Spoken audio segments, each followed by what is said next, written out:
పత్తి సాగు విధానం. పత్తి వర్షం పైన ఆధారపడి ఉంటుంది కాబట్టి జూన్ మొదటి ఆర్ రెండో వారంలో విత్తనాలు పెట్టే విధంగా చూసుకోవాలి. So June first or second week విత్తనాలు పెట్టాలంటే దానికంటే ముందే ఒక 2 నెలల ముందే భూమిని దున్ని సిద్ధం చేసుకోవాలి. నేలని ట్రాక్టర్తో దున్ని కలుపు విత్తనాలు ఏమైనా ఉంటే మొత్తం చనిపోయే విధంగా చూడాలి. కలుపు విత్తనాలు మొత్తం నాశనం అయ్యే విధంగా చూడాలి. అదేవిధంగా మన దేశంలో ఆహార పంట అయిన వరి పంటకు పోటీగా పండిస్తున్న పంట పత్తి అని చెప్పుకోవాలి. ఎందుకంటే పత్తి భారతదేశంలో ముఖ్యమైన కాటన్ ఫైబర్ మరియు నగదు సృష్టించే పంటగా, అలాగే వ్యవసాయ ఆర్థిక వ్యవస్థలో అధిక పాత్ర పోషిస్తుంటుంది.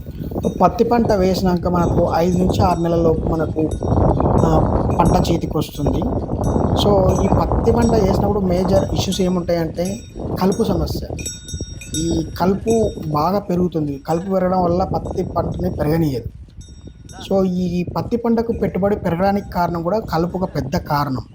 కావున కలుపు నియంత్రణకు విత్తనాలు వేసే ముందే చాలా జాగ్రత్తలు తీసుకోవాలి. లైక్ విత్తనాలు వేసే ముందరే కరెక్ట్ దున్ని పెట్టుకోవాలి. తేమ లేకుండా ఆరనివ్వాలి. బాగా భూమిని ఆరనిచ్చడం మనకు ఆరనిస్తే కలుపు విత్తనాలు ఏమంటే చనిపోతాయి భూముల్ని. కలుపు నివారణ కోసం రసాయన మందులు మరియు గడ్డి మందులు పిచికారీ చేయాలి. పత్తి మొక్కలు ఎదుగుతున్న సమయంలో కలుపు నివారణ కోసం రసాయన మందులు, గడ్డి మందులు పిచికారీ చేస్తే అది మొక్కల ఎదుగుదలపై ప్రభావం చూపే ప్రమాదం ఉంటుంది. అందుకనే ముందే కలుపు మొక్కల విత్తనాలను నాశనం చేయాలి. ఈ పత్తి మొక్కలు ఎదుగుతున్న సమయంలో కలుపు తీయు యంత్రాలు లేదా కలుపు నాగలితో, ఇప్పుడు దున్నుతున్నాడు చూడండి మీరు, రైతు దున్నుతున్నాడు, ఆ నాగలితో లేదా మనుషుల సహాయంతో కలుపు మొక్కలను తొలగించడం జరుగుతుంది.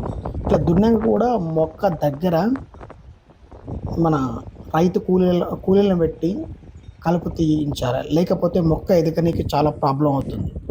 మన తెలుగు రాష్ట్రాల్లో పత్తి పంట వర్షాధార పంట కావున మొదట్లో నీరు పారించే అవసరం ఎక్కువ ఉండదు.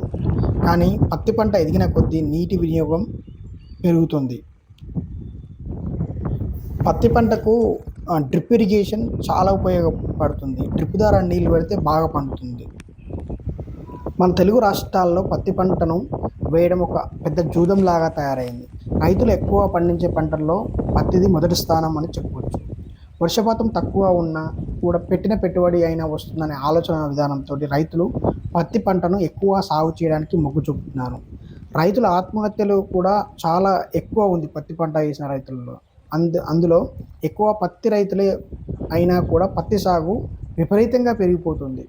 దేశంలో పత్తిని ఎక్కువ సాగు చేస్తున్న రాష్ట్రాల్లో గుజరాత్ మరియు మహారాష్ట్ర తర్వాత భారతదేశంలో పత్తి సాగు చేస్తున్న రాష్ట్రం తెలంగాణ అని మరియు ఆంధ్రప్రదేశ్ 4వ స్థానంలో ఉన్నాయి. తెలంగాణ 3వ స్థానం, ఆంధ్రప్రదేశ్ 4వ స్థానంలో ఉన్నాయి.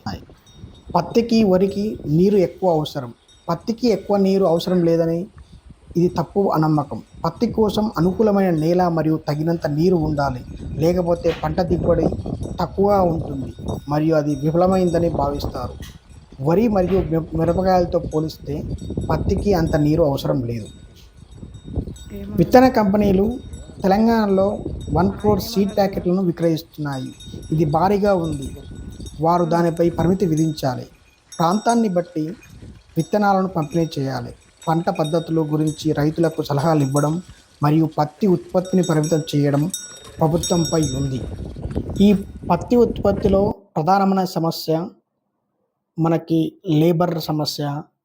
ఇంకొకటి భూమిని దున్నడానికి ఎక్కువ పెట్టుబడి అవసరం అవుతుంది. ఇంకోటి లేబర్ కూడా ఆల్మోస్ట్ ఒక్కోసారి పత్తి ఏరించడానికి 50% లేబర్కి అవుతుంటుంది. పత్తి ఏరించడానికి, కూలీలకు, ఇవన్నిటికీ చాలా అవుతుంది. So thank you for watching my video. Please like, comment and subscribe to my YouTube channel.